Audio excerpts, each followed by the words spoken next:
नमस्कार। शेयर बाजार पर नजर रखने वालों के लिए आज एक शेयर काफी चर्चा में रहा, राम इन्फो।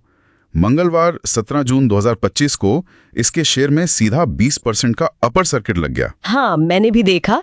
भाव 92.66 तक चला गया था। और मजे की बात ये कि ये तब हुआ जब सेंसेक्स थोड़ा सुस्ती था। बिल्कुल, तो ये तेजी काफी सिग्निफिकेंट है। तो आज जो हमारे पास जानकारी है उसके आधार पर जरा समझते हैं कि राम इन्फो के स्टॉक में इस जबरदस्त उछाल के पीछे आखिर चल क्या रहा है। हाँ, और कंपनी के लिए इसके क्या मायने हो सकते हैं, इस पर भी बात करते हैं। तो पहली नजर में जो सबसे बड़ी वजह दिख रही है वो तो एक बड़ी खबर है, एक भारी भरकम ऑर्डर मिला इन्हें। जी हाँ, राम इन्फो ने खुद बताया है कि उनके कंसोर्टियम को, मतलब वो लीड कर रहे हैं उसे, Rajasthan renewable energy corporation limited यानी RRECL से। RRECL? हाँ, लगभग 450 करोड़ का ऑर्डर मिला है। 474 करोड़, ये तो वाकई बहुत बड़ा अमाउंट है। बिल्कुल, ये रकम निश्चित रूप से काफी महत्वपूर्ण है।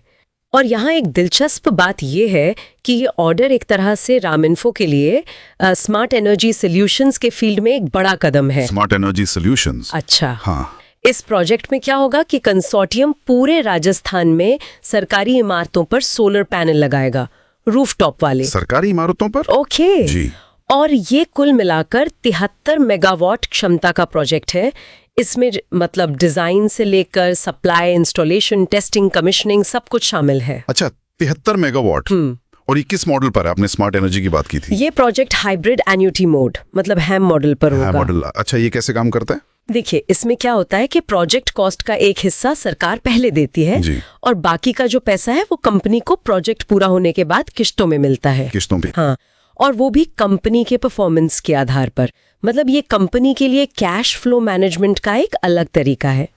और जैसा आपने कहा, सिर्फ सोलर पैनल लगाना ही नहीं है इसमें। हाँ, और क्या है? इसमें 25 सालों तक उनका पूरा ऑपरेशन और मेंटेनेंस यानी ONM भी शामिल है। 25 साल का ONM?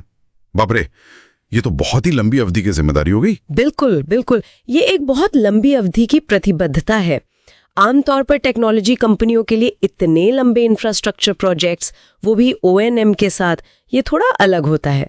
इसके अपने चैलेंज होंगे। हाँ, वो तो है। लेकिन अगर इसे ठीक से निभाया गया तो ये कंपनी के लिए एक बहुत ही स्टेबल और क्या कहते हैं प्रिडिक्टेबल इनकम का सोर्स बन सकता है। तो ये एक टेक सोल्यूशन कंपनी का सीधे इतने बड़े एनर्जी इंफ्रा प्रोजेक्ट में उतरना, ये तो उनके कोर बिजनेस से काफी अलग नहीं लग रहा? क्या ये कोई स्ट्रेटेजी में बड़ा बदलाव है? हाँ, लगता तो यही है। ये साफ तौर पर उनकी स्ट्रैटेजी में एक अहम मोड़ दिख रहा है। राम इन्फो ने वैसे औपचारिक रूप से इसी साल शायद 5 मई को, हाँ, मई में, Ram info green energy private limited नाम से एक सब्सिडरी मतलब सहायक कंपनी बनाकर एनर्जी सेक्टर में एंट्री की थी। अच्छा, ये सब्सिडरी बनाई थी उन्होंने? जी, और ये सब्सिडरी बिजली, gas, steam, air conditioning supply segment में काम करती है और उनका फोकस खास तौर पर सोलर एनर्जी पर है। तो RRECL का ये जो बड़ा ऑर्डर मिला है, ये उनके इस नए वेंचर में उनके सीरियस इरादों को दिखाता है और शायद उनकी कैपेबिलिटी को भी। तो मतलब अब ये सिर्फ एक IT या टेक्नोलॉजी कंपनी नहीं रही, ऐसा समझें?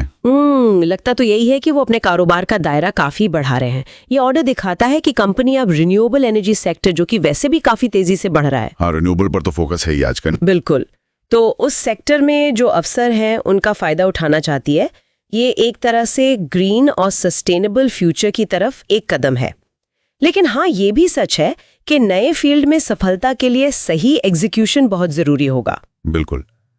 तो अगर हम संक्षेप में देखें तो राम इन्फो के शेयर में इस उछाल की जो मुख्य वजह है वो RRECL से मिला ये 474 करोड़ रुपए का बड़ा रिन्यूएबल एनर्जी ऑर्डर ही है। हाँ, ये न केवल कंपनी की कमाई के लिए अच्छा है, बल्कि एनर्जी सेक्टर, खासकर स्मार्ट एनर्जी सॉल्यूशंस में उनकी जो ये नई और महत्वाकांक्षी शुरुआत है उसको भी एक तरह से मजबूती देता है। सही कहा।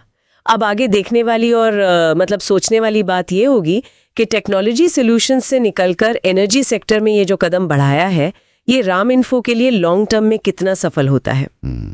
ये अहम सवाल है। खासकर ये जो 25 साल का हैम प्रोजेक्ट है जिसमें ऑपरेशन और मेंटेनेंस भी शामिल है, क्या वो इसे प्रभावी ढंग से मैनेज कर पाएंगे? इस लंबी अवधि के परफॉर्मेंस बेस्ड मॉडल में उनकी कुशलता कैसी रहती है, यही आगे चलकर निवेशकों के लिए देखने वाली बात होगी और शायद कंपनी की दिशा भी तय करेगी।